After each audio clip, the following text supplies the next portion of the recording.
నీ రక్తమున కడగబడాలి, నీ రాజ్యం నాకు కావాలని వచ్చేవాడు చాలా తక్కువ.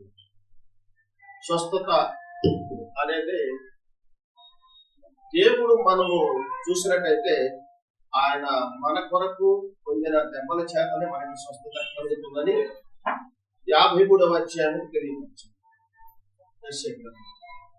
కనుక స్వస్థత ఎలాగొచ్చిందంటే దేవుడి ద్వారా మనకు స్వస్థత.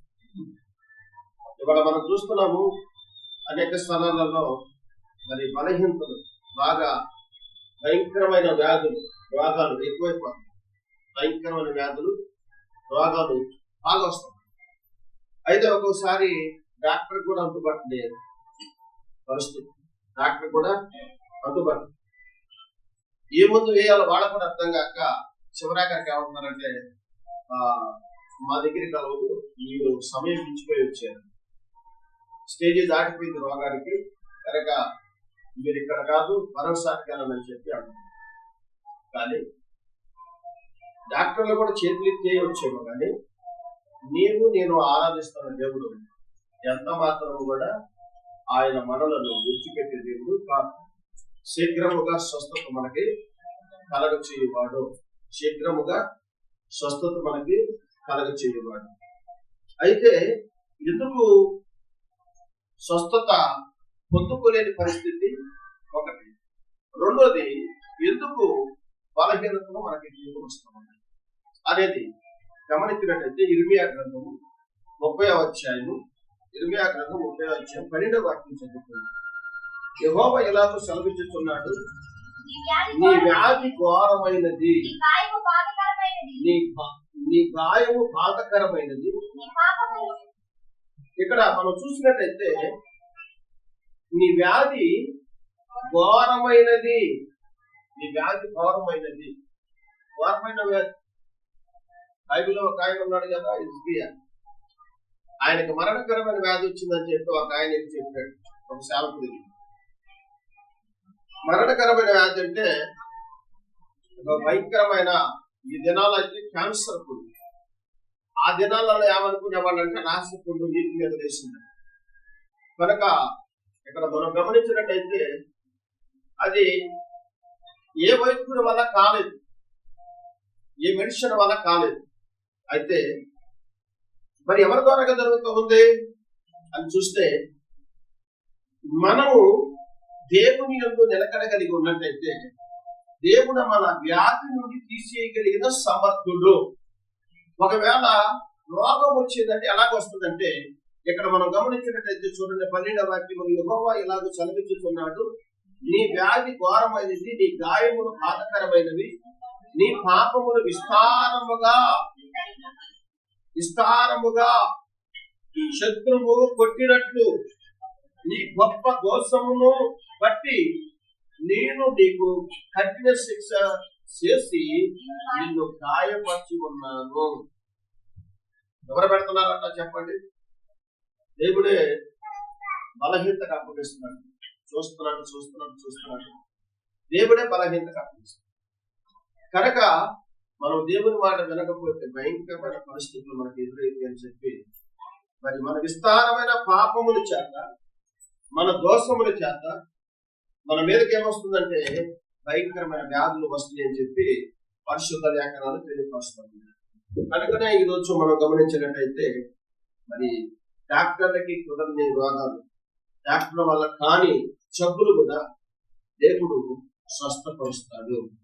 అయితే ఇక్కడ 14వ వాక్యంలో చూసినట్టయితే 14వ వాక్యం అమ్మ 30 అధ్యాయం 30 అధ్యాయము 14. నీ స్నేహితులందరూ నిన్ను మరచి ఉన్నారు, వారు నిన్ను గురించి విచారపడు, నీ గాయము చేత నీ భవిష్యత్తేమి, నీకు కలిగిన నొప్పి నివారణ కాదు, నీ పాపములు విస్తరించినందున నీ దోషములను బట్టి నేను నిన్ను ఇలాగ చేయించున్నాను. ఇక్కడ ఇంకా స్వస్థత తెలియపరుస్తున్నాను, నీ పాపములు విస్తరించడం వలన. ఈరోజు పాపమే మరణానికి దారితీస్తుంది. పాపం ద్వారాగా మరణము వస్తుంది, మరణాన్ని ఆ పాపం ద్వారాగా రోగం వస్తుంది, రోగం ద్వారాగా మరణం వస్తుంది. కనుక చాలా మంది ఆ పాపమును మానవులంటే మానవు. అది ఏ పాపం అనంటే ఎంత నువ్వు ఘోరమైన పాపం చేయాల్సిన అవసరం లేదు. యేసు ప్రభువు దేవుడు అంటాడు ఒకసారి, నేను మిమ్మలను సంహరించేదను అంటాడు. ఎక్కడది? కీర్తనలు 101 కీర్తనలు 101 ఏమంటాడంటే, తన పొరుగు వారిని షాటున దూషించు వారిని నేను సంహరించేదను. ఎవరంటారు ఈ మాట? సిమోన్ గారు అంటాడా? ప్రభాకర్ అంటున్నాడా? వంశీ అంటున్నాడా? ఎవరండి ఈ మాట అనేది? డైరెక్ట్ గా దేవుడే అంటున్నాడు. దేవుడు ఏమంటున్నాడు అక్కడ? తన పొరుగు వారిని సాటున దూషించు వారిని నేను సంహరించేదను. అందుకని నీ పొరుగు వారిని కూడా సాటుగా నువ్వు అంటావు కూడా పాపమేనండి. సంహారానికి అప్పగిస్తున్నట్ట, మరణానికి అప్పగిస్తున్నట్ట. కాబట్టి మరణానికి అప్పగిస్తున్నట్టు మనం ఏంటంటే వాక్యం వినం, అర్థం చేసుకోము, మన ఇష్టానుసారంగా ప్రవర్తిస్తాము. రోగాలు వచ్చినప్పుడు, బలహీనతలు వచ్చినప్పుడు, ఎందుకు వచ్చిన ప్రభావం కూడా అడగవు. దేని నిమిత్తం వచ్చిన ప్రభావం అడగవు. కాబట్టి నువ్వేం సంపాదించినా, ఏమి సంపాదించుకున్నా, ఈ లోకంలో ఏమి కూడబెట్టుకున్నా, ఇవన్నీ కూడా ఏం జరిగిందో తెలుసా? ఒకప్పటికి అన్నింటిని కూడా వదిలిపెట్టి పోవలసిన సమయం అనేది ఒకటి వచ్చింది. అన్నింటిని విడిచిపెట్టి వెళ్ళవలసిన సమయం అనేది ఒకటి వచ్చింది. ఆ సమయమున ఎవరు మనల్ని ఆదుకునే వాళ్ళు? నీ కన్న బిడ్డలు కానీ, నీ కన్న కొడుకులు కానీ, నీ తల్లిదండ్రులు కానీ, నీ బంధుమిత్రులు కానీ ఎవరు నిన్ను పట్టుకోలేరు, ఎవరు నిన్ను ఆదరించరు. ఎవరు నిన్ను ఆదరించడానికి అవకాశం లేదు. అందుకని దేవుడు వాక్యం చెప్పినప్పుడే మన పాపములు విస్తారముగా ఉన్నాయా, దోషములు ఉన్నాయా, ఎలాగున్నాయి సరి చేసుకుంటామా, తెలుసుకోగలుగుతున్నామా, జాగ్రత్తగా గమనించాలి. ఈరోజు ఆశీర్వాదాలు చెప్తే బాగు, ఆశీర్వాదాలు చెప్పి దేవుడు నిన్ను దీవిస్తాడని ప్రశ్న దిగుతూ ఉంటే ఆహా ఎంత బాగుంటుందంటే అంత బాగుంటుంది. కానీ నిన్ను దీవించడానికంటే ముందు, నేను ఆశీర్వదించడానికంటే ముందు నీ పాపం పోతే నీకు మేలు కలిగింది, నీ దోషం పోతే నీకు దీవెన కలిగింది, నీలో ఉన్న చెడు అంతా కూడా కడగబడితే నువ్వు పరిశుద్ధంగా మార్చబడినప్పుడు పవిత్రమైన ఆయన మందిరము నుండి ఆయన గుష్టులు నింపి నీ జీవితాన్ని బలపరచడానికి, నీ బిడ్డలను దీవించడానికి ఆయన నిత్యముడికి తోడై ఉండి నడిపిస్తాడు. పాపం బాగోకుండా, మన మాత జీవితం మార్చుకోకుండా, మన బ్రతుకు మార్చుకోకుండా, మనలో ఉన్న లక్షణాలని మార్చుకోకుండా అవన్నీ. అందుకని యోహాను సువార్తలు అంటాడు, మనం దీవించబడాలంటే ఏమిటట? మనం దీవించబడాలంటే ఏం చేయాలా? కాబట్టి పనికిరాని ప్రతి తీగలు 15వ అధ్యాయంలో ఉంటుంది. పనికిరాని ప్రతి తీగలు ఏం చేయాలట? కట్ చేయాలి. ఉండడానికి లేదు, దానికి నీకు కరెక్షన్ ఉండకూడదు. చెడుతనానికి నీకు కరెక్షన్ ఉండకూడదు. దాన్ని ఎప్పుడు కట్ చేస్తావో అప్పుడే నువ్వు ఆశీర్వదించబడతావు. దాన్ని ఎప్పుడు నువ్వు తీసేస్తావో అప్పుడే నీకు మార్గములు సరళము చేయవు. దాన్ని అలాగే ఉంచేసి ప్రభు అన్నవాడు పరలోక రాజ్యానికి చేర్చబడడు కానీ తండ్రి చిత్త ప్రకారం వచ్చిన తండ్రి చిత్తం ఏమిటి? నీలో చెడు ఉండకూడదు, నీలో మోసం ఉండకూడదు, నీలో అబద్ధం ఉండకూడదు, నీ పొరుగు వాడిని తాటునైనా నువ్వు దూషించకూడదు. సత్యాన్ని ఎప్పుడైతే నువ్వు నేర్చుకుంటావో, నీలో ఉన్న ప్రతి ఒక్కటి ఎప్పుడైతే కట్టేస్తావో అప్పుడు బహుగా ఫలిస్తావు. నువ్వు బహుగా ఫలించాలంటే నీలో ఉన్న చెడ్డ తెగలు ఏంటి? చెడ్డ తెగలు మోసం, దగ, అబద్ధం, అభిచారము, దొంగతనము, మద్దతములు, వీర్ఛ,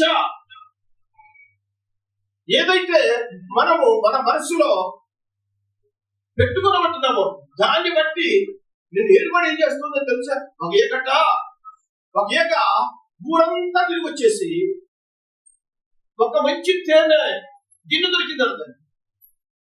అయితే అంతకుముందు కొన్ని ఏగలు ఉన్నాయి, అక్కడ అంతకుముందు కొన్ని ఏగలు ఉన్నాయి. అది అంచు మీద ఆగి ఈ తేనెలోకి వెళ్ళాలని చూస్తున్నాయి, కానీ వాడికి భయం వేస్తుంది. వెళ్తే నేను ఎదుగుతారా అని భయం వేస్తుంది. ఏగట డైరెక్ట్ గా అక్కడే తెలియని ఏగల ఎదుట పదార్థం పెట్టుకొని అనుభవించడానికి వెనకాడుతున్నారు. మీరు నన్ను చూడు, అని చెప్పట డైరెక్ట్ గా పోయి ఆ తేనె గిన్నెలోకి వాడి బా ఎంత బాగుంది తేనె, ఎంత రుచిగా ఉంది. ఒట్టినే చూస్తున్నారు కానీ అనుభవించే రుణము మీకు లేదంటుందట పైగా ఆ ఏకం.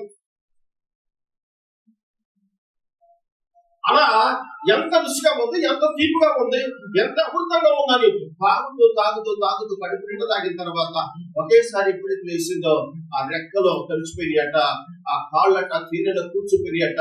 ఇక లెగటానికి అవకాశము లేదు. కొట్టుకొని కొట్టుకొని కొట్టుకొని ఎన్నోసార్లు లెగటానికి ప్రయత్నం చేసింది. వీలు పడక తన దాంట్లో ఉంచేసి చచ్చిపోయింది. పాపం కూడా అలాంటిదే. మరణం ఎందుకు వస్తుంది మనిషికి? బలహీనతలు ఎందుకు వస్తున్నాయి? దరిద్రం ఎందుకు వస్తుందంటే 37వ కీర్తన అనుకుంటా, ఒకటి పాపము మరణాన్ని తీసుకొస్తుంది, నువ్వు ఆశీర్వదించబడకుండా చేస్తుంది. రెండోది నీ అప్పులు భారం పడలేదు. అసలు నువ్వు ఉద్యోగం చేసినా, వ్యాపారం చేసినా, వ్యవసాయం చేసినా, నువ్వేం పని చేసినా అప్పుల భారం నుంచి తొలగిలేకపోతుంది. కారణం ఏంటి? నీ భక్తి హీనం. ఎక్కడ రాబడింది ఆ మాట? అవునండి, ఎక్కడ రాబడింది? కీర్తనలు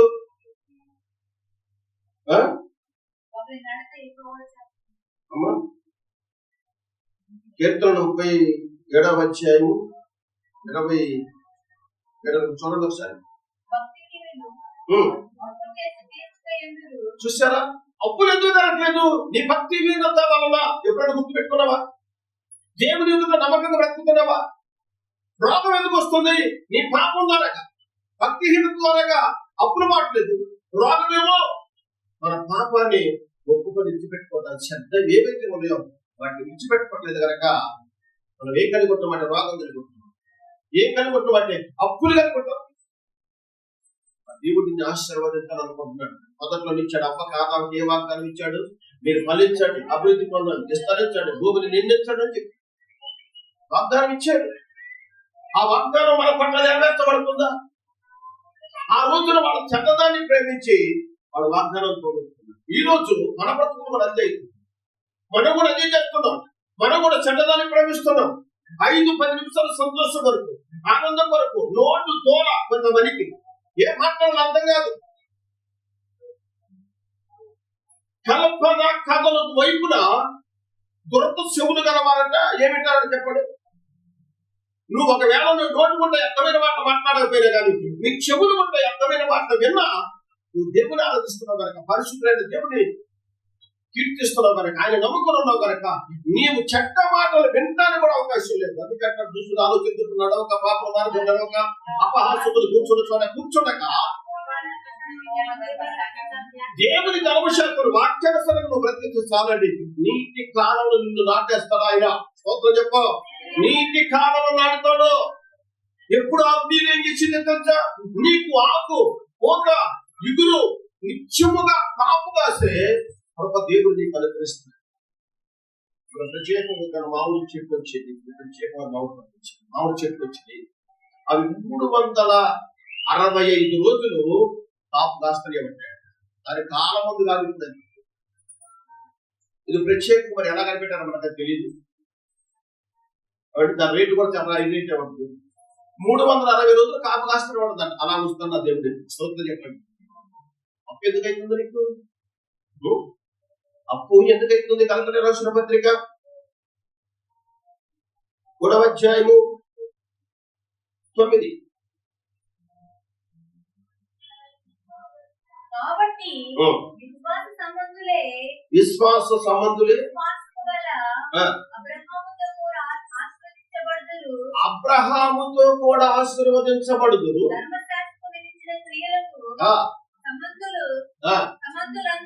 సంబంధులందరూ శాపములకు లోనై ఉన్నారు. ధర్మశాస్త్రం అంటే ఏంటి? కంటికి కన్ను, పంటికి పన్ను. ఇది పరిస్థితి. అప్పుడు నలుగురు చేసుకున్నారు, ఒకడు 10 మందిని చేసుకున్నాడు, ఒకడు నలుగురు చేసుకున్నాడు. అయినా దేవుడు ఏం చేశాడు? వాళ్ళు దీవించాడు. ఇప్పుడు విశ్వాసముతో ఒకరు, నువ్వు ఎప్పుడైనా సరే కనీసం మోహముతో చూసిన వెంటనే తనను పాపం చేసినట్లుగానే దేవుని వాక్యం మనకు తెలియపరుస్తా ఉంది. ధర్మశాస్త్రం గొప్పదా, క్రీస్తునందున్న వారు గొప్పవాడు? ఆలోచించడం సార్. మళ్ళీ మాట కలెక్టర్ రాసిన పత్రిక 3వ అధ్యాయం 9వ. కాబట్టి విశ్వాస సంబంధులే అబ్రహాముతో కూడా ఆశీర్వదించబడుదురు. అబ్రహాం ఎలాగ ఆశీర్వదించబడ్డాడు? అబ్రహాం ఎలాగ ఆశీర్వదించబడ్డాడు? అలా నువ్వు ఆశీర్వదించబడాల. అప్పులు ఉంటాయా? అప్పులు ఎక్కడి నుంచి వస్తాయి? మన అప్పు తీరుతా? ఎవరికి తీరదు? ఎవరికి తీరదు చెప్పండి? భక్తిహీనులు, నిజం పలకన వారు, అబద్ధం ఆడువారు, భోగించడానికి లోక సంబంధమైన వాటికి లోనైపోయిన వారు, లోకంలో ఉన్న వాటిని ప్రేమిస్తున్న వారు అప్పులు చేస్తారు కానీ తీర్చలేదు. అది పరిస్థితి. ఈరోజు మనం తెలుసుకోవాల్సింది ఏంటంటే, నీలో ఉన్న చెడ్డ తీగలన్నీ ఖర్చు, నీలో ఉన్న ఆ లోక సంబంధమైన లక్షణాలన్నీ తీసేసి అప్పుడే దేవుడిని దీవించడానికి ఇష్టపడతారు. 17వ వాక్యంలో నిర్మీయ గ్రంథం 17వ 30వ అధ్యాయము 17వ వాక్యం. వారెవరును లక్ష్య పెట్టని సియోననియు విరియబడిన దనియు నీకు పేరు పెట్టుచున్నాను. అయితే నేను నీకు ఆరోగ్యము కలగ చేసిదను, నీ గాయములను మార్పెదను. ఇదే యెహోవా వాక్కు. దేవునికి స్తోత్రం. మీకు అందరూ తెలుసు, విజయవాడ వెళ్ళి వచ్చాను, ఖమ్మం పోయి వచ్చాను, చాలా డబ్బులు ఖర్చు పెట్టుకున్నాను. దేవుడు నాకు 5 సంవత్సరాల క్రితం 35 రోజులు తీర్మానంలో ఉన్నాను. ఎన్ని రోజులు? 5 సంవత్సరాలు లెక్క అయింది. సంవత్సరానికి 355 రోజులు, 65 రోజులు లెక్క అయింది. 10 సంవత్సరాలు పట్టాడు. తర్వాత 35 రోజులు. 35 రోజులు గొప్పదా? 5 సంవత్సరాలలో ఉన్న రోజులు గొప్ప. ఎన్ని రోజులకు వచ్చినాయి? 5 3 15 అమ్మా 1820 రోజులు, 25 రోజులు. 1825 రోజులు గొప్పయా? 35 రోజులు గొప్ప. 1825 రోజులు కూడా ఆ 35 రోజులు పాటించలేకపోయారు. ఇది మనలో ఉన్న నిర్లక్ష్యం. మనలో ఉన్న నిర్లక్ష్యం ఏంటంటే, నిర్లక్ష్యం అంటే ఒకటి, నాకున్న బాధ్యత ఏంటంటే, ఒక్క వారం తప్పిస్తే సంఘం ఏమైపోతుంది? వాక్యం తెలియపరచకపోతే పంపిస్తా, నా కుమారుడు పంపిస్తా, లేకపోతే ఇంకెవరన్నా పంపిస్తా. ప్రయోజనం ఉండాలి, నాకు తెలియదు. నేనేమంటానంటే, వాక్యం యొక్క అర్హత మనకు ఉండాలి అంటే ప్రార్థన పనులుగానే ఉండాలి. ప్రార్థన లేకపోతే వాక్యం చెప్పడానికి అవకాశం లేదు. ఇవాళ చాలా మంది వాక్యం చెప్తున్నారు, చాలా మంది చెప్తున్నారు. ఇవాళ ప్రభు చెప్పిన మాట వినకోకుండా, నువ్వు వినకోకుండా ఎదట వాళ్ళకి చెప్తే అది ఎంత మాత్రం కూడా మీకు మేలు కాదు. అది ఎంత మాత్రము కూడా మేలు కాదు. నువ్వు వినకోకుండా ఎదట వాళ్ళకి చెప్తే ప్రయోజనం లేదు. ఇది మనం గమనించాలి.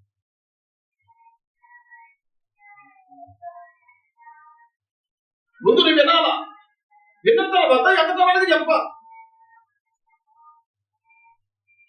ఆ చెప్పే విధానం కూడా ఎలా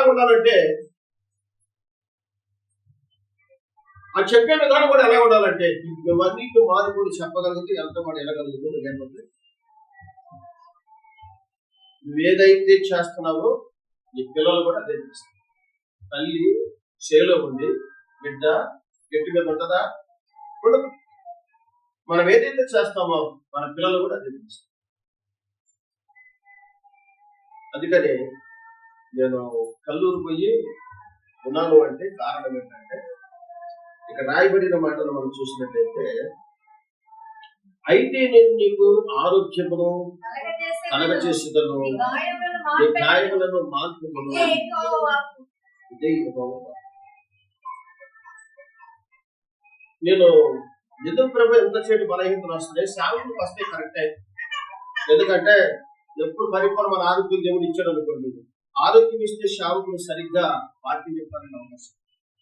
ఎదట వాళ్ళ బాధ ప్రార్థన అవ్వకపోతే, కన్నీరు కారకపోతే ఎప్పటికప్పుడు కడగబడుతున్నకపోతే ఈలుపడదు. ఒక్కసారి అగ్ని ఇచ్చాడనుకో, దేవుడు స్వస్థత ఇచ్చాడనుకో, కావలసినంత సమర్థం ఇచ్చాడనుకో, వాడు వాక్యం చెప్పడానికి అవకాశం లేదు.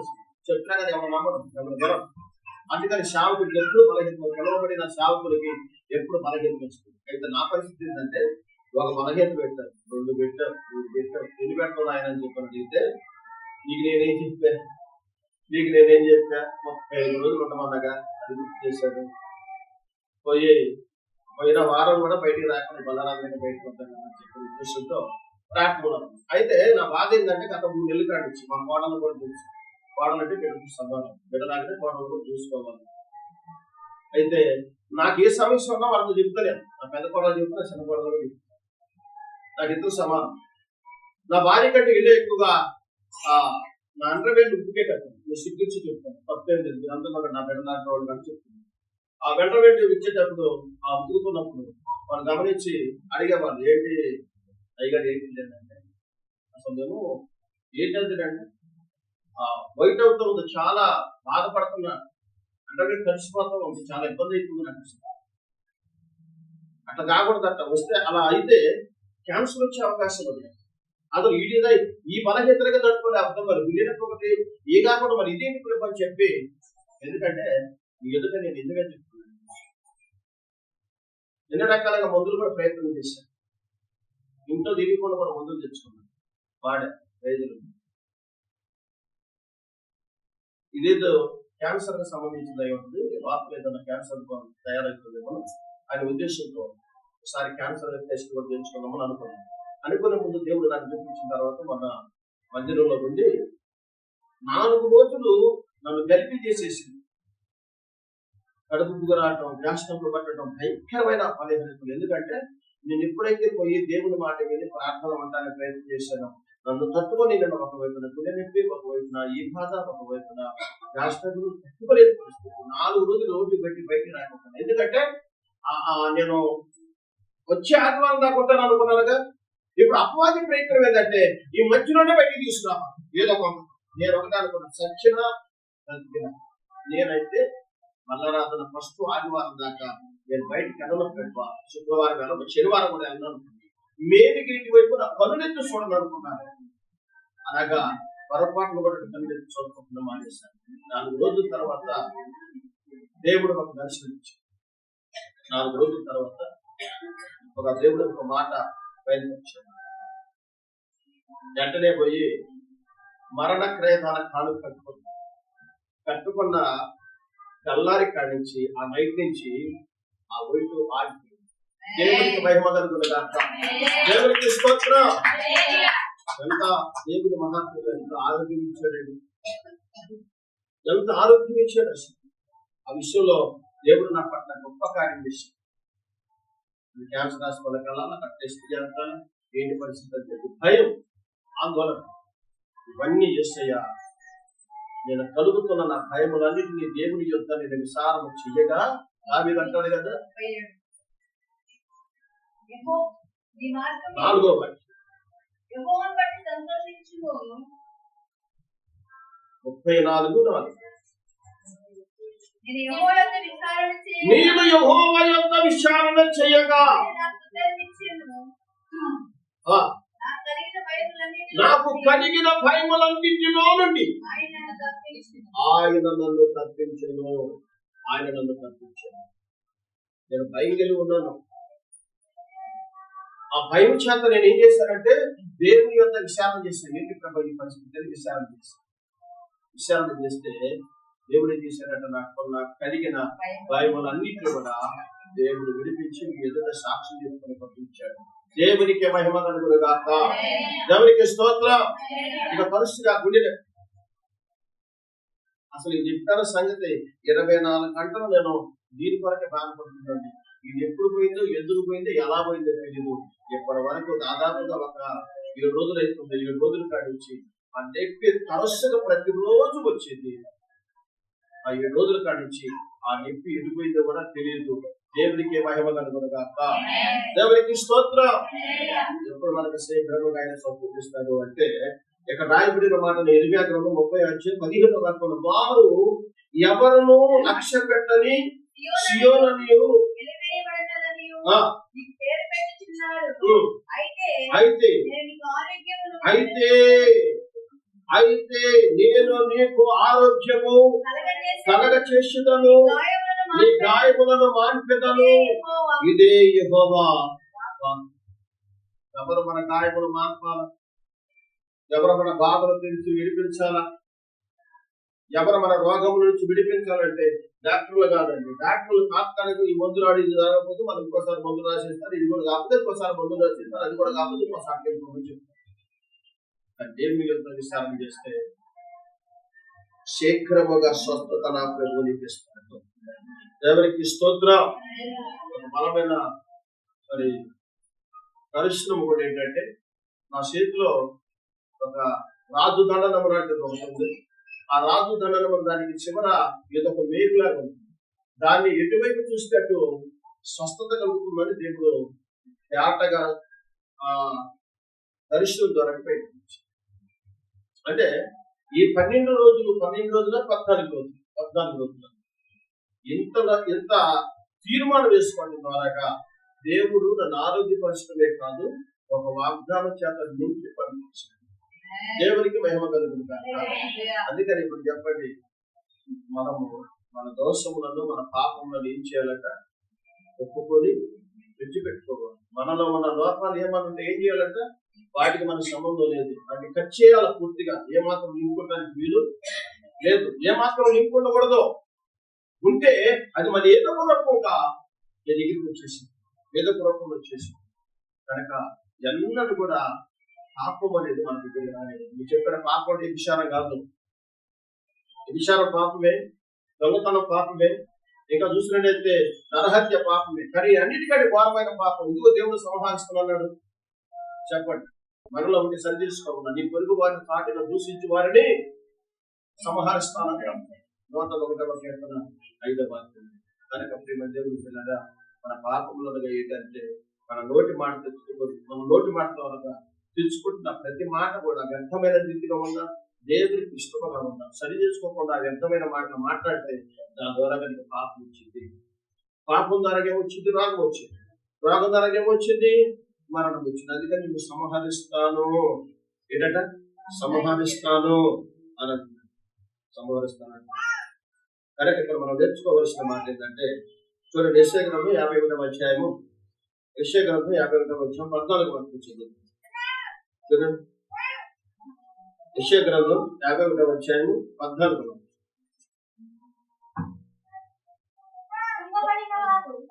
కృంగబడిన వారు అమ్మా త్వరగా విడుదల పొందును, అతడు గోతిలోని. దేవుని స్తోత్రం చెప్పండి. కృంగబడిన ఉన్నవా, నిన్ను గోతి దాకా పోనివ్వడు, నిన్ను గోతి దాకా పోనివ్వడు. ఎంత భయంకరమైన వ్యాధి వచ్చినా, ఎంత భయంకరమైన వ్యాధి నీకు వచ్చినా గోతి దాకా నిన్ను పోనివ్వడు. ఇప్పుడు నీలో ఉన్న చెడ్డ తీగలన్నీ కట్ చేసుకున్నప్పుడు అవన్నిటిని మనం విడిచిపెట్టుకొని అసలు నీకు దానికి నీకు సంబంధం లేకుండా ఉండాలి. అసలు ఎవరో చెడ్డవాడిని చూసినప్పుడు అసహ్యకరంగా ఎప్పుడైతే నువ్వు పట్టావో, చెడ్డదాన్ని చూసినప్పుడు ఇప్పుడు అసహ్యకరంగా ఉంటావో, వ్యర్థమైన వాటిని చూసినప్పుడు ఇప్పుడు నువ్వు అసహ్యకరంగా ఉంటావో, అప్పుడే నా దేవుడు నీకు శీఘ్రమైన స్వస్థత ఇస్తాడు. అప్పుడే నా దేవుడు అబ్రహామును ఆశీర్వదించినట్టుగా నిన్ను ఆశీర్వదిస్తాడు. ధర్మశాస్త్రముకు లోనైన వారు శాపగ్రస్తులని రాయబడి ఉంది. ధర్మశాస్త్రమునకు లోనైన వారు ఎవరట? శాపగ్రస్తులు. ధర్మశాస్త్రం ఏంటి? ధర్మశాస్త్రం ఏంటి? ప్రభు నమ్ముకున్నారు యూదులు కూడా, ప్రభు నమ్ముకుని కూడా ధర్మశాస్త్రాన్ని పాటిస్తారు. కానీ యేసుక్రీస్తు నమ్మవారు, యేసుక్రీస్తు చెప్తున్న ఆ మాటలో వాళ్ళకి నచ్చవు. ఎందుకు నచ్చవు? మోహసూడు మీరు చూడకూడదా, మోహసూడు చూడకపోతే ఎట్లాగా, 4 భార్య లేకపోతే ఎట్లాగా అన్నట్టు కొడతారన్నమాట. ఇక్కడ మనం గమనించవలసింది ఏంటంటే, నీ పాపము ద్వారాగా నీకు రోగం వస్తుంది, రోగము ద్వారాగా మరణం వస్తుంది. కనుక నువ్వు ఎప్పుడైనా సరే, ఏ పరిస్థితిలోనే సరే, నీలో ఉన్న చెడుదంతా కూడా కట్ చేసుకున్నప్పుడు నీ పాపం పోయిన తర్వాత, నీ పాపం ఎప్పుడైతే పోతావు, నీకు అప్పు అనేది లేకుండా నా దేవుడు చేస్తాడు. అప్పులు నువ్వు ఉండవు, అప్పులు మునిగిపోనివ్వడు. రోగముల ఉండబడు, బలహీనతల చేత నిన్ను ఉండబడు. విడుదల కలుగుతుంది. నీ భక్తిహీనత వలన నువ్వు అప్పు చేసి అప్పు తీర్చుట ఉన్నావు. అప్పు చేతి భక్తిహీనత తెచ్చుకోవద్దు. దయచేసి గమనించండి, భక్తిహీనత తెచ్చుకోవద్దు. ఈరోజు ప్రభు మనతో మాట్లాడుతున్న మాట ఏంటంటే భక్తిహీనత, భక్తిహీనుడి ఇల్లు సామెతల గ్రంథంలో నిర్మూలమైపోవును. నీతిమంతుల గుడారములు వర్ధిల్లును. భక్తిహీనుని ఇల్లు నిర్మూలమగును. కనుక నిన్ను ఆశీర్వదించుడు కాక, నిన్ను దీవించుడు కాక అని అంటే ఎప్పుడు ఇదే ఎక్కడి నుంచి వచ్చింది మనకు ఆశీర్వాదం? ఎలాగొస్తుంది మనకు దీవెన అంటే దేవుని వాక్యానుసారంగా బ్రతుకుతున్నప్పుడు మాత్రమే అవి మనం పొందుకోవడానికి అవకాశం ఉందని ప్రభుత్వానికి మీకు తెలియపరుస్తున్నాను. చూడండి, యెషయా గ్రంథము 38వ అధ్యాయం 3వ వాక్యం మనం చూసినట్టయితే నేను ముగిస్తాను. ఇక చూడండి, యెషయా గ్రంథము 38వ అధ్యాయం 3వ వాక్యం.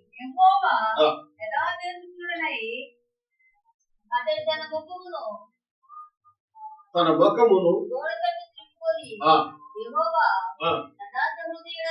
యథార్థ హృదయుడై సత్యముతో నీ సన్నిధిని ఎట్లు నడుచుకుంటును, ఎట్లు జరిగించుతును, కృపతో జ్ఞాపకము తెచ్చుకునమని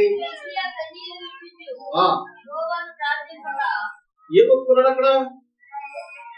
నేను యథార్థవంతుడిగా ఎలా నీ సన్నిధిలో నేను బ్రతికి ఉన్నాను, నేను యథార్థవంతుడిగా ఎలాగో నీ సన్నిధిలో జీవించి ఉన్నాను, నీతిమంతుడిగా యథార్థమైన ప్రవర్తన కలిగి ఎలాగున్నాను జ్ఞాపకం చేసుకోమంటారు. అంటే ఏ పాపము లేకుండా నీ సన్నిధిలో నీ యథార్థాన్ని బతికానయ్యా.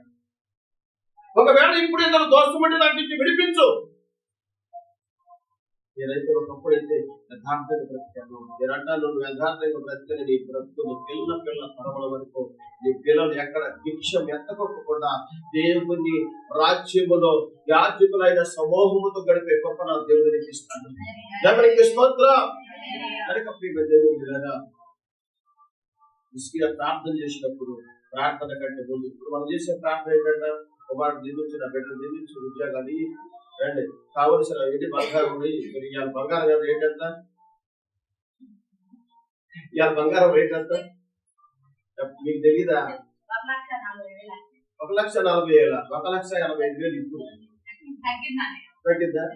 స్తోత్రం. తగ్గిద్దా?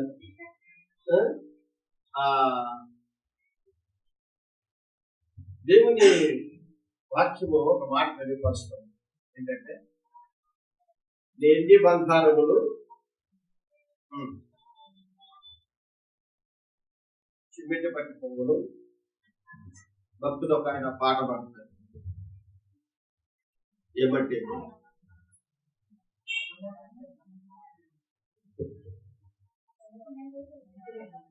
ఎందు వెతికినా ఎందెందు పోయినా ఏముందిరా ఈ లోకంలో, ఎందు ఎదిగినా ఎందెందు పోయినా ఏముందిరా ఈ లోకములో, నేనేమి జరుగునో రేపేమి జరుగునో, నేనేమి జరుగునో రేపేమి జరుగునో, యేసయ్యకే తెలియునో, యేసయ్యకే తెలియునో, ఎందు పోయినా ఏముందిరా ఈ లోకములో, మరణానికి కారణాలు ఎన్నో ఉన్నా, నిశ్చిత మరణము తప్పదన్నా, మరణానికి కారణములు ఎన్నో ఉన్నా, నిశ్చిత మరణము తప్పదురన్నా, నీవు బలవంతుడవైనా బలహీనుడవైనా ధనవంతుడవైనా ధనహీనుడవైనా నువ్వు బలవంతుడవైనా బలహీనుడవైనా ధనవంతుడవైనా ధనహీనుడవైనా కాటి వరకు వచ్చి వదిలేస్తారు నిన్ను కాటి వరకు వచ్చి వదిలేస్తారు పరిధికినా ఎందుకు పోయినా ఏముందిగా ఏ లోకములో పరిధికినా ఎందుకు పోయినా ఏముందిగా ఏ లోకములో ఒకడు 100 మంది పిల్లలను కని దీర్ఘాయుష్మంతునిగా బ్రతికినా ఒకడు 100 మంది పిల్లలను కని దీర్ఘాయుష్మంతునిగా బ్రతికినా చిరకాలము జీవించినా చిరకాలము జీవించినా వాడు సుఖానుభవము పెరుగడే చిరకాలము జీవించినా వాడు సుఖానుభవము పెరుగడే వాని గతి కంటే అడిపోయిన పిండము గతి మేలు వాని గతి కంటే అడిపోయిన పిండము గతి మేలు ఎందుకు పోయినా ఏముందిరా ఏ లోకములో వెతికినా ఎందుకు పోయినా ఏముందిరా ఏ లోకములో రూపాయికి ప్రాణదేస్తాము వాటికి నీవే కావలిగా ఉంటావు రూపాయికి ప్రాణదేస్తాము వాటికి నీవే కావలి ఉంటావు నీ ధనమున్న చోట లేదా నీ మనసు నిలిచి ఉండును నీ ధనమున్న చోట లేదా నీ మనసు నిలిచి ఉండును ఈ దుంగే బంగారమునే చిన్నట పట్టులో ఇది తెలుసుకుంటే నీకు సత్యమురా ఇది వినకపోతే కర్మమురా ఎంత వెతికినా ఎందుకు పోయినా ఏముందిరా ఏ లోకములో ఎవరికి స్తోత్రం ఎందు వెతికినా ఎక్కడికి వెళ్ళండి అమెరికా వెళ్ళండి ఆస్ట్రేలియా వెళ్ళండి జపాన్ వెళ్ళండి ఏ దేశానికి వెళ్ళినా ఎక్కడ వెతికినా ఏమీ లేదు సమస్త శూన్యం ప్రసంగి గ్రంథంలో చెప్తాడు భూమి కింద భూమి పైన సమస్తము శూన్యము అటువంటి సంపాదించుకో పిల్లలకు దానికంటే ఎక్కువగా నీటిని సంపాదించుకొని పిల్లల కొరకు వెండి బంగారం సంపాదించుకో అప్పటికే సిమిడి పట్టిపోతుంది ఎందుకు పనికిరకుండా పోతుంది కానీ ఉపయోగపడినట్టుగా సంపాదించుకో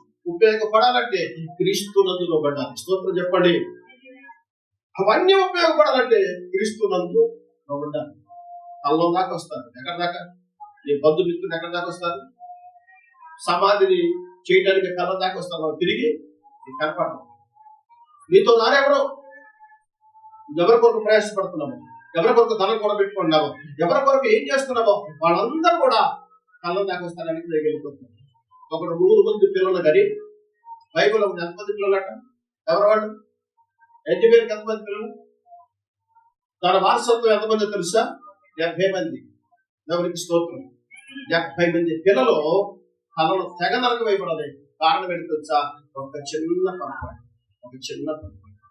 నోటి మాటను కాపాడుకోలేక దేవునికి వ్యతిరేకంగా నడిచినప్పుడు ఆ మాటను బట్టి ఆ కుటుంబం అంతా సర్వనాశనం అయిపోయింది. నా బాధ తెలుసా? బైబిల్లో మీకు నా బాధ తెలుసా? నా బాధ మూర్ఖత్వాన్ని బట్టి శాపకుడు గాను రాజుగాను ఉంటున్న దావీదుని దూషించినందుకు ఆ మాట తన భార్య వచ్చి చెప్పినప్పుడు ఆ మాట వింటేనే తన గుండె తగిలిపోయి ఏమైపోయిందట, అటాక్ వచ్చి చనిపోయింది. కాబట్టి దేవుడికి స్పష్టంగా తెలియపరుస్తాడు, వాక్యం తెలియపరుస్తాడు. వాక్యం చెప్పినప్పుడే నువ్వు సరి చేసుకుంటావు. పరిశుద్ధ గ్రంథములో మనం గమనించినట్లయితే పిల్లరా ఇశ్రాయేలు యోధాతో ప్రభు చెప్పాడు, ఆ రాత్రి భోజనానికి కంటే ముందు రొట్టె విరుస్తూ ఉన్నప్పుడు, బలారాధన కంటే ముందు రొట్టె విరుస్తూ ఉన్నప్పుడు మీలో ఒక్కడు నన్ను అప్పగించబోతున్నాడు చెప్పాడు. 11 మంది శిష్యులు అన్నారు, నేనా ప్రభా, నేనా అని అన్నారు. అంటే వాడు ఏం ఎనకనక అన్నారు. మరి వెనక తెలియదు. 38 ఏళ్ళు కమ్ముకొని వచ్చి కూర్చున్నాడు కదా, వెనక తెలియదా అంటే తెలుసు. వాళ్ళందరితో పాటు నేను కూడా నటిస్తున్నాడు. మన వాక్యం మీద కూడా నటించమని, నీ దోషం ఏందో ఖర్చు చేయాలి, నీ పాపం ఏందో ఖర్చు చేయాలి, అది వేరు చేయాలా. అతను నటించాడు, నేనా ప్రభు అన్నాడు. తర్వాత ఏం జరిగింది తెలుసు? యేసు ప్రభు అని సిలువ వేసుకున్నప్పుడు, ఆ దెబ్బలు పడుతున్నప్పుడు, ఆ బాధను చూసి నిజమైన దేవుని కుమారుని ఆలోచించి వెంటనే ఆ నాణ్యాన్ని తీసుకొని పోయి ఆ రాణువారి దగ్గరికి వెళ్ళాడు. వెళ్ళి, అయ్యా యేసు ప్రభు నాకు ఇవ్వండి, పొరపట్ట బిందున్నది, ఇది ఎండినాలని మీకు ఇచ్చేస్తున్నాను చెప్పి. అని ఏమన్నా తెలుసా? నాకేం పనిరా, నా భాష నాకేం పనిరా, నీకు ఇవ్వాల్సింది ఇచ్చేశాను, నువ్వు నాకు ఇవ్వాల్సింది ఇచ్చేశావు, అంతవరకే, నాకు సంబంధం లేదు, వెళ్ళిపోతుంది. అప్పుడు వెంటనే పరిగెత్తుకుండా పోయి దేవాలయంలో వెండి నాణ్యంలో పారవేసి ఒక్క నాణ్యం కూడా ఖర్చు పెట్టుకోలేదు, పోయి గురిపెట్టుకొని చచ్చిపోయాడు. గురిపెట్టుకొని చచ్చిపోయిన తర్వాత కొంతసేపటికి బరువెక్కి ఆ కొమ్మ విరిగి తల్ల కిందగా పడి పట్ట పడతలైపోయి దేవుడు బయటకు వచ్చి దారుణమైన మరణాలు దారుణం ఎట్లా వాక్యం చెప్తున్నా నువ్వు సరి చేసుకుంటే అలా లేదంటే ఏదో ఒక రోజు నీ పట్ట పగిలిపోయే పరిస్థితి రాబోతావు. జాగ్రత్త. దేవుడు స్తోత్రం చెప్పు. ఏదో ఒక రోజు నీ పట్ట పగిలిపోయే పరిస్థితి రాబోతా ఉంది. నువ్వు సరి చేసుకుంటే ఒక్క విధానం చేసుకోండి, అన్ని కోణాలలో నా ప్రభు నేను ఆస్వాదించబోతున్నాను. దేవునికి స్తోత్రం. నీ భాగం నుంచి విడిపిస్తాను, నీ బలహీనత నుంచి విడిపిస్తాను, నీ భాగం నుంచి విడిపిస్తాను, నీ భాగం నుంచి విడిపిస్తాను, నీ అప్పు భావం నుంచి విడిపిస్తాడు, నీ తల్లిదండ్రుల నుంచి విడిపిస్తాను, నీ అవమానం నుంచి విడిపిస్తాడు, నీ శోధనకరమైన ప్రతి పరిస్థితి నుండి దూరపరిచి ప్రత్యేకమైన కృప చేత అబ్రహామును దీవించాడు కదా, దేవుడిని దీవిస్తాడు. మనలో ఏ దోషం ఉన్నా బట్టి ఏం చేయాలంట? ఆయన అంటాడు, మీ దోషములు మీ పాపములు బట్టి నేను ఆ శిక్ష మీకు నేను పెడతా ఉన్నాను. ఏ శిక్ష అది? ఒక రోగమే, అప్పుల భారంతో సహా. ప్రతి ఒక్కరు కూడా గుర్తుపెట్టుకొచ్చింది, మన భక్తిహీనత దేవుని ఎదుట మనం ఒప్పుకొని విడిచిపెట్టుకునేది ఏదైతే మనదో అది నీ జీవితాన్ని నాశనం చేస్తా ఉంది. ఈరోజు నువ్వు తెలుసుకోవాల్సింది, ఎందుకు ఆశీర్వదించబడాలి, ఎందుకు దీవెన పొందుకోవాలి. ఒకటి కోడి పుంజులంటే వ్యసనం, ఒకటికి పొరపాటు ప్యాకెట్ వ్యసనం, ఒకటికి తాగునంటే వ్యసనం, ఒకటి సిగరెట్ తాగటం అంటే వ్యసనం, ఒకటి బూతు మాట్లాడటం వ్యసనం, ఒకటికి వ్యభిచారం చేయడం అంటే వ్యసనం. కాబట్టి ఒకరికి ఎప్పుడు కూడా ఆ చెరుపులు పట్టుకొని అందులో బూతు మొక్కలు చూసుకుంటా సొల్లు కట్టుకుంటూ నిజం, అదొక వ్యసనం. ఇల్లు పెట్టుకుని మందిరానికి వస్తుంది, ఇంకెక్కర్లేదు. ఏ ఒక్కటి చిన్నదైనా సరే, చిన్నదాకా ప్రభువా, చిన్నదాకా ప్రభువా. ఈ గ్రామం చిన్నదే, చిన్న గ్రామమే, పెద్ద పట్టణాన్ని జయించారు. పాపవారిలోకి వచ్చిన తర్వాత చిన్న పట్టణాన్ని కూడా జయించలేక 30 మంది ఇశ్రాయేలును కోల్పోయారు. వాళ్ళు స్తోత్రం చెప్పండి, హల్లెలూయా. ఎవరికి స్తోత్రం. కనుక నేను రోజు గ్రహించవలసి, ఆలోచించవలసి, దేవుని సన్నిధిలో మనలో ఉన్న చెడ్డ వాటిని కట్ చేసుకుంటున్నామా? అది మోహంలో ఉంటున్నాం, అదే చెడ్డ మాటల్లో ఉంటున్నామా? అదే యుద్ధమైన మాటల్లో బ్రతుకుతున్నామా? పొరుగు వారిని నువ్వు సాటుగా దూషించడం కూడా అది నీకు సంహరిస్తానని దేవుడు చెప్తున్నాడు. అంటే ఇందులో ఎంత దోషం ఉందో మనకైతే తెలియదు. అందుకని నీ పొరుగు వారి మీద అబద్ధ సాక్ష్యం చెప్పకూడదు, అనవసరమైన సాక్ష్యం చెప్పకూడదు. నెక్స్ట్ బలానందం కదా, సమాధానం లేకపోవడం తీసుకోవడానికి లేదు. ఎవరు చూస్తారంటే ఆయన ఎదిగే దానికైనా మనస్సు కలిగిన వాడిని చూస్తాడు. సమాధానం పడదు. రాత్రి ఎప్పుడైనా బైబుల్ పట్టుకుని చాలా మంది పాపం వాసంతుల గుడికైతే అయ్యారు 7 సార్లు వెళ్ళారు, వచ్చేసరికి వచ్చి కూర్చుంది. వాళ్ళకి నేను వాక్యం చెప్పాడు లేదు, తిరుగుతున్నట్టుంది. నేను అడిగాను అప్పటికి, ఎందుకంటే మొహం ముందు అడగటం నాకు అలవాటు కాబట్టి నీకు అనాటపిస్తుంది నేను చెప్పేదాన్ని. తిడుతున్నానా? నేను తిట్టేది అర్థం కావట్లా, పొగిడేది అర్థం కావట్లా, కత్తితో పొడిచేది అర్థం కావట్లా, బల్లితో పొడిచేది అర్థం కావట్లా. ఏం అర్థం కాక శివరాత్రి ఏం చేశాను చూసాను. అల్లారాధన రేపు అల్లారాధన ఏమైంది అక్కడ చేతులు ఎత్తమంటే ఒక్కరు కూడా ఎత్తాలి. స్తోత్రం చెప్పు. ఒక్కరు కూడా చేతులు ఎత్తాలి. ఏంటి కారణం? ఎత్తగత్త నీకు సమాధానం ఉందా అన్న. అత్తగత్తో సమాధానం లేకుండా బలాలను నడిపిస్తున్నాడు. కోడలతో సమాధానం ఉందా అన్న. అక్కడ కోడలు ఉన్నారు, అత్తలు ఉన్నారు, బిడ్డలు ఉన్నారు, తల్లులు ఉన్నారు, అందరూ ఉన్నారు. కనుక నీ కోడలతో సమాధానం ఉందంటే ఆమె ఎత్తట్లే. అన్నదమ్ముతో సమాధానం ఉందా అన్న, లేదు. పోనీ పక్కింటి వారితో, నీ ఎదుగుతున్న ఇంటి వారితో, నీ పక్క పదాలు ఉన్న వాళ్ళతో, సరే ఇంట్లో ఉన్న నీ భర్తతో సమాధానం. సమాధానం లేకుండా ఎట్లా బలాలను తీసుకుంటే ఏమైంది? కొరింథీయులకు రాసిన పత్రికలు ఏమంటాడు? ఏమైతారంటే తీరా వాక్యం వివేశింపక కొరింథీయులకు రాసిన పత్రిక, మొదటి కొరింథీయులకు రాసిన పత్రిక కాబట్టి చదవండి. కాబట్టి అయోగ్యముగా ప్రభు యొక్క రొట్టె తిన్ను లేక మన పాత్రలోకి త్రాగును. చూడండి, అక్కడ మాట మంచి మాట రాయబడి ఉంటాం. ఒకటి నీకు బలహీనతలు, రెండోది రోగములు, మూడోది ఏంటి నిద్రించుట. 3 మాట్లాడే అక్కడ చెప్పండి. అనేకులు బలహీనులను, ఒకటి బలహీనులమే దేనికి? ఎందువలన బలహీనతలు మనుషులు ఈ రోజున బలాలను తీసుకుంటున్నావు కదా.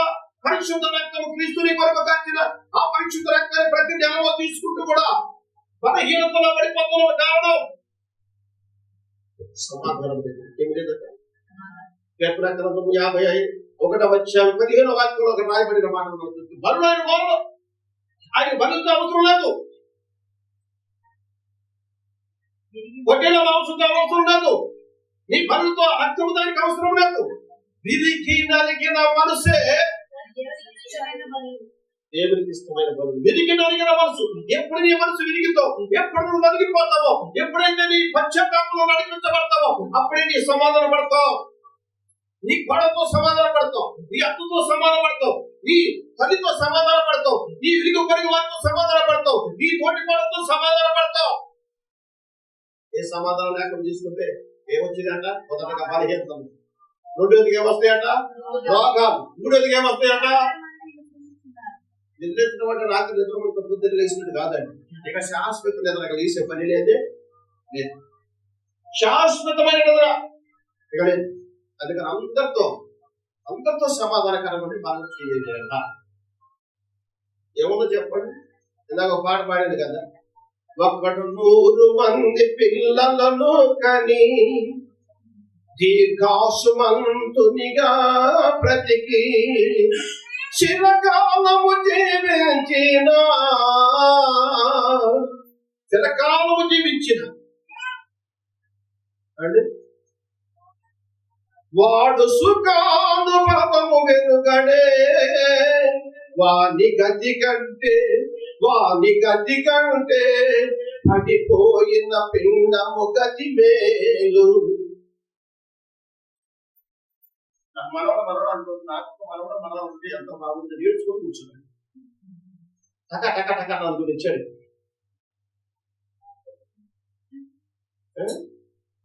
ఒకటి పట్టు మీదకి ఎక్కింది, ఒకడికి ఎంత తాగినా వాడికి తెలుసు, ఇంకొకడు వాడు ఏంటన్నా వాడికి తెలుసు. ఇట్లాగా వీళ్ళందరూ ఏంటి, ఎంతమంది మన చుట్టూ మనకి మనములు ఉన్న మనవరాలు ఉన్న 100 మంది అయినా సరే ఏం జరిగింది తెలుసా? ప్రయాసకి మనం పడుతున్న ప్రయాసకి సుఖం అనేది లేదు. చివరాఖరికి ఏంటంట, క్రీస్తుని ఎరగకుండా వీరిని సంపాదించుకుని ఎంతమంది కన్నా, ఎంతమంది బలం ఉన్నా, కుల బలం ఉన్నా, జన బలం ఉన్నా, ఖండ బలం ఉన్నా, ఏ బలం ఉన్నా చివరాఖరికి కండిపోయిన పిండము గతి కంటే భయంకరంగా ఉంటుంది పరిస్థితి. కనుక ఈ రోజు మనం తెలుసుకోవాల్సింది ఏంటంటే, సమాధానం కలిగి ఉండాలా, పాప స్థితిని విడిచిపెట్టాలా, మనలో ఉన్న చెడ్డ అలవాటుని, అర్థమైన మాటలన్నీ కూడా తీసివేసుకొని క్రీస్తును మనం నిలకడగా నిలిస్తే ఉన్న స్థలంలో నా ప్రభుని ఆశీర్వదిస్తాం. ప్రార్థన చేసుకున్న వేసయ్య, సమాధానం పడలేకపోతున్నప్పుడు ప్రజలు పాపమైన చూస్తున్నాం. దాని ద్వారా కూడా బలహీనతలు వస్తున్నాయి, దాని ద్వారా కూడా రోగాలు వస్తున్నాయి, దాని ద్వారా కూడా మరణాలు వస్తున్నాయి. చేతనైతే అందరికీ సమాధానకరమైన మాట్లాడు. ఏ ఒక్కరిని ద్వేషించే మనసు మాకు వద్దున చాలు నుంచి సహాయించి చిన్న ప్రార్థన మానవ చెడ్డలు ఏవైతే ఉన్నాయో అవన్నీ కట్ చేసి క్రీస్తునందు నిలకడగా నిలిచినట్లయితే మాలో ఉన్న అప్పులు బాధ, మాలో ఉన్న రోగాలు, మాలో ఉన్న బలహీనతలు, మాలో ఉన్న ప్రతిదీ కూడా తొలగిపోతుందండి. అందరికీ క్రీస్తు పెట్టుకుంటున్నాము.